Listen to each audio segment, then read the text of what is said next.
horoscopes telling you like, you're going to meet the love of your life today, or you might win the lottery. But the magic is really in the natal chart. And it's about connection. You know, when you go to see your stylist, I know when my stylist looks at my roots and it's just like, okay, something's going on. Let's talk, you know. Yeah. Chrissy Rutherford is a fashion and social media expert. She was the special projects director of HarpersBazaar.com, where she spent almost 9 years spearheading the brand's Instagram account, garnering over 4 million followers. In 2021, she launched her must-read newsletter, Forward Joy, where she writes personal essays about her mental health, self-care, and life experiences. She's also the host of Maybelline New York's mental health podcast, I'm Fine, You?, where she interviews a mix of mental health experts, celebrities, and influencers. Chrissy co-founded 2BG Consulting, and with this company, she advises fashion and beauty brands on how to implement anti-racist communication strategies. Thank you so much for joining me. Oh my God, I'm so honored that you would have me on your podcast, truly. Well, the honor was mine. I was on your podcast and we were chatting about this safe space. Yes, absolutely. And about how we're very similar in that we're doing a million things at once and they all kind of fit together. Yeah. And it's really interesting because you have a passion for mental health, fashion, astrology, helping Black-owned businesses. Just, and you've figured out how to make it all work. So what is your secret? I just think that we're not meant to do only one thing with our entire lives. And I think, I don't know, we're sort of brought up thinking that like, oh, you get this one job and you stay in it and you just work your way up the ladder. But I just have so many interests and I just know that I want to be able to explore all of those things, and, you know, pivoting and starting a new career doesn't scare me. Well, nothing seems to scare you. Very false. We were talking about how you had this childhood where you were a very anxious person. You didn't know what it was. Yeah. And now you've become kind of emboldened to do things that are out of the box and not very traditional. How do you manage your routine, your mental health, your well-being with living in 2 time zones? Yeah, I know. Lately, I've really been wishing that I could split myself in 2 so I could still be in New York and be in London at the same time. You know, I think I'm someone who is very much a creature of habit, and routines are very important to me and always have been. And I think a huge part of that was actually starting therapy as, you know, a preteen, and all these little tips and tricks that I would learn from my therapist at the time about how to navigate my life with anxiety, which was very debilitating at the time and made it really difficult for me to go to school and like show up as my full self, give presentations during class. You know, I used to also be a dancer. I couldn't get on stage, all of these things. And so I think developing these little practices, from literally like meditation to journaling to even visualizations, are things that just kind of got like hard coded into me. And, you know, obviously that's evolved as I've grown and gotten older, but, you know, like mornings are very precious to me no matter where I am. So waking up and going for a walk, having my breakfast, like breakfast is my favorite meal. And even just like the act of making my breakfast like feels like such a sacred ritual. And I think that's also a big part of, I think, our lives and maintaining some sense of normalcy is also like finding joy in those little moments, right? That we go through every day. And so, yeah, I mean, I'm not always perfect about it, trust me, but I think also because when I'm in London, it still feels like I'm at home. So it makes it easier for me to keep those rituals. I think it's harder when I'm going on like just a week-long trip.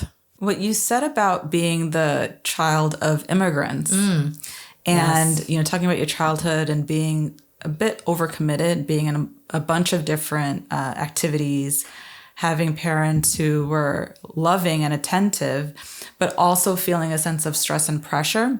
It reminded me a lot of my work in high functioning depression. And what I'm seeing is that in immigrants, especially, or children of immigrants, there's this pressure like, okay, you're in this country, you have resources, opportunities that people back home don't have. So like, why are you ungrateful, right? And I think a lot of it is re-educating people and families about, it's not about being ungrateful. It's about the pressures to perform and to be perfect. And I wonder if you could talk about that a bit. Yeah, I definitely identify with this feeling of needing to be perfect. And, you know, I see the way that it shows up even in like romantic relationships for me. And yeah, I think a huge part of that is like knowing that my parents came from nothing and came to this country and made so many sacrifices for me and my brothers to have the lives that we had. And so, yeah, there's this, you know, untold pressure that like you've got to make the most of every opportunity that you have. I think for my parents, like they really just always drove home that like you need to get an education. You need to get an education. That was the most important thing because neither of them graduated high school.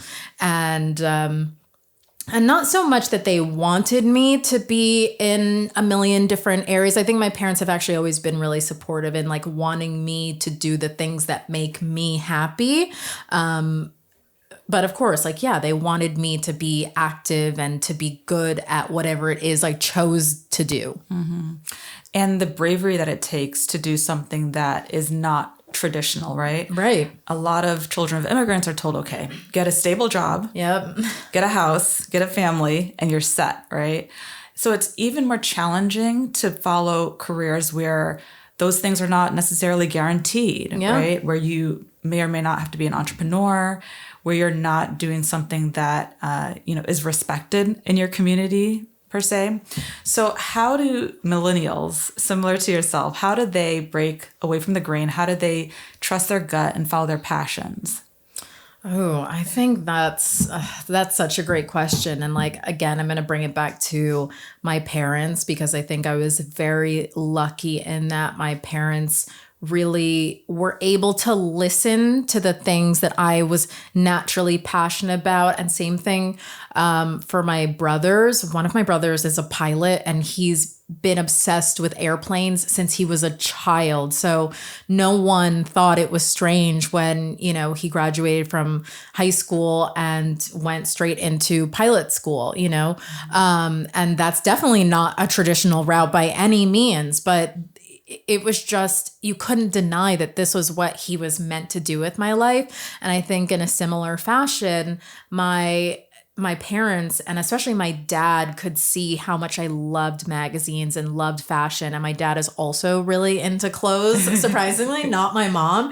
And so he definitely encouraged that as well. But I think the most interesting thing was I worked a corporate job. I worked as an editor at different magazines. I spent the longest time at Harper's Bazaar. And when I knew I was going to leave, having that conversation with my parents around, I'm going to leave my job and it's not for another one. I'm going to do my own thing. And it definitely took some time for them to come around, especially my dad, because he would be like, okay, but you're not going to leave until you have another one, right? And it's like, that's not how this works anymore. And but I think ultimately they also really trusted that I knew what was right. And I tried to explain to them, you know, I have this opportunity to work with brands and they've been coming to me even as an editor and I was saving my money. And yeah, and so little by little they could see like, okay, you know, you have this, we're going to trust that you know what you're doing. And I think they've always made me feel like, listen, if things were to go belly up, like we're here for you. Well, it's really important to talk about how we need people like you in certain spaces, right? Especially fashion. And we were discussing earlier that diversity and inclusion have kind of fallen by the wayside. Yes. And tell us about your work in this space. Yeah, so in June of 2020, I co-founded a diversity inclusion consulting company called 2BG Consulting with Daniel Prescott, who is another former editor friend of mine. And, I think because of our standing in the industry, when the BLM uprising started, a lot of brands saw us as trusted people that they could go to. Also, we had both made videos on Instagram that went viral leading up to Blackout Tuesday. So I think when a lot of those brands started getting in trouble, they were like, oh, we know exactly who to go to. So we were just getting this like influx of of messages from brands and even influencers being like, we want to speak up. We're scared. We don't know what to say. Can you help us? And we just really like sprang into action. There wasn't like, oh, we're going to create a company. We just knew how to support them in the way that they needed. And then we ended up creating this consulting company and creating these workshops where we help to teach influencers and brands about how racism really functions in the fashion and beauty space. We know it, we've lived it, we've experienced it. So while yes, we're trying to bring them all this information, we're also giving them like our firsthand experiences of how this has also shown up in our own lives. And so I think that also really helps to create context for people.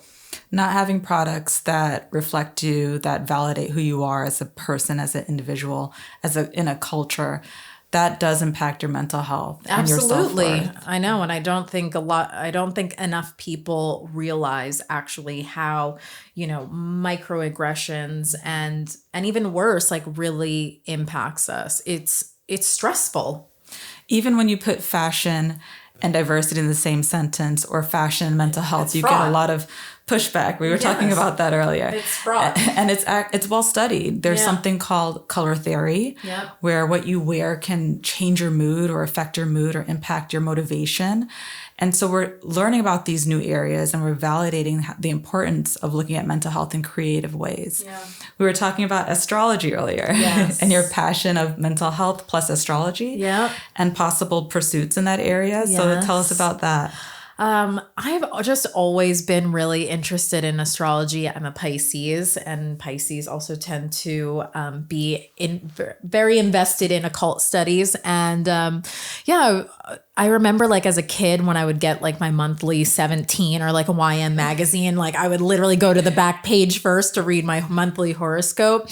But it definitely kicked up many notches in my late 20s when I got my first birth chart reading from my longtime astrologer now, Rebecca Gordon. And I'd never had my birth chart read. And within 10 minutes, I was in tears because I had just never felt so validated before. I think we all have parts to us that we love or that we don't like, that we maybe don't always like feel like we can even acknowledge out loud, or we wonder, why am I like this? And I think astrology has really empowered me to like own the things about myself that I just know I am inherently good at. Like these are my God-given talents. And then there's other things that, yes, I may perceive as challenges in my life, or even things that I perceive as my insecurities. And it helps to reframe as like, actually, these are the lessons that you are meant to learn in this life. There's nothing wrong with you. It's just, this is the path that you are walking. And these are the hurdles that are going to be there. But if you put in the work, you can absolutely get through them. And it's really changed my whole outlook on life. I just think it's such an incredible tool for self-discovery. And like, I know people have a lot to say about astrology because I think they just automatically equate it to like horoscopes telling you like, you're going to meet the love of your life today, or you might win the lottery. But the magic is really in the natal chart. And it's about connection. When you go to see your stylist, I know when my stylist looks at my roots and she's like, okay, something's going on. Let's talk, Yeah. Or when I go to my nail person, it's the same thing. And, the connection people feel with people who do their acupuncture, their massage, any human to human, your personal trainer, right? Yeah. That connection is so important. I agree. But I also do very much love therapy. And, I've been in and out of therapy since I was like 11, 12. And psychology is also something that I'm just deeply, deeply interested in. And I think kind of simultaneously with the learning more about astrology, I've also been learning more about psychology and especially trauma and how that affects us. I think especially as, being Black people, we all inherently have generational trauma, and having some understanding of how that truly affects us. Because I think in the work that I've done, being able to realize that, sure, a lot of the trauma that I hold doesn't even actually belong to me. Absolutely. And has been passed down through my family lineage. Like, understanding that has been so powerful.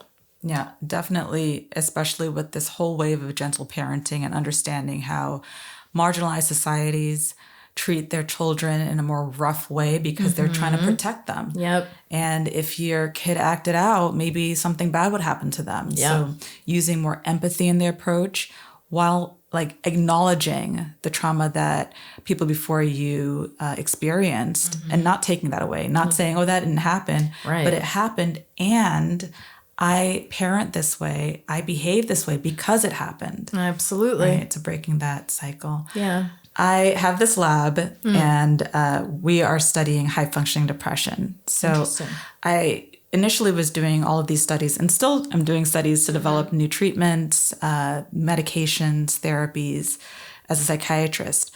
And then I felt like, okay, I've been working so long. I have this lab, this American dream. I'm the child of immigrants. I am an immigrant, actually. Yeah. And then I just wasn't feeling that joy. And that's why it led me to really study high functioning conditions, because you could have it all together on the outside, but then have that anhedonia, that lack of pleasure and interest. So I asked my guests, what was that one time, if you can remember, where you were really struggling? Everyone on the outside saw that you were killing it. You were doing well, but you knew that you were struggling inside. And how did you get out of that? Oh, the first thing that comes to mind is the last year that I spent at my corporate job. And it was really difficult because I really pride myself on being honest. And, I have a presence on social media and I share a lot about my life. And, this idea that I had this job that so many girls look at me and think that, oh my God, I want to be like Chrissy. I want to be an editor. But I was miserable. I was burnt out. I didn't feel valued at my job anymore. And it really felt like I was living a lie. It was really hard to navigate. I did a lot of work on myself, I think, at the time. I read one of my favorite books, A New Earth by Eckhart Tolle. And, there's a lot about ego work in there, and working to separate my ego from my job, because of course, when you work in fashion, you are your job, that's how everyone knows you. And it started to feel very suffocating to me. And I just kind of tried to plan for the future that I knew that I wanted for myself. And I just had to take it with grace, a day at a time. I practiced gratitude a lot. I think that really helped to shift things for me as well, because I was just in this place where I was also complaining all the time. And I'm so not a complainer, but it was just so hard for me to see anything outside of what was going wrong. And so trying to implement a gratitude practice and be okay, I'm not happy at this job, but at the same time, it has given me so much. I wouldn't be able to even think about this next move if it weren't for all the work that I've accomplished here, and just feeling proud of the work that I was also doing. I'm so glad you said that, how your ego gets tied into what you do. Oh my God. I find that a lot in high functioning people. It's almost as if they start to work, they work for this dream, and then they forget who they are along the way. Yeah. And you have to revisit what really gives you meaning, what gives you purpose, and tell yourself, stop gaslighting yourself about, this is me and this is work, and it's not the same. I know. I may love my work, I may be good at my work, but I'm not the same as my work. That's not who I am. It's very hard, especially if you're a high achiever like me, because I'm just someone who like always has goals. I always dream very big for myself. And I do know also that so much of my purpose is driven by the work that I do. But even, you know, when I think about right now, one of the things that makes me feel the most fulfilled is the newsletter that I write called Forward Joy, where I write a lot about my experiences and my journey in mental health and just like the journey of being a human. And, you know, I barely make any money off of that. I do it for the love of it because I love sharing these stories about my life that I know other people or are going to read and feel empowered by, or just feel a sense of hope and whatever that they may take away from it. Most people don't have meaning from money. They don't derive their sense of meaning and purpose from money. So thank you so much. And tell us about where we can find you and your projects, your exciting work. I mean, I'm at Chrissy Ford on all social media platforms. I keep it consistent. You can read my newsletter at Forward Joy. That's FWDJOY.com. And I'm also currently hosting a podcast for Maybelline called I'm Fine You. And you can find that where you get your favorite podcasts. I love that podcast. You have to check it out. Yes, Judith was on it, of course. Well, thank you. This was wonderful. Oh my God. Thank you so much for having me.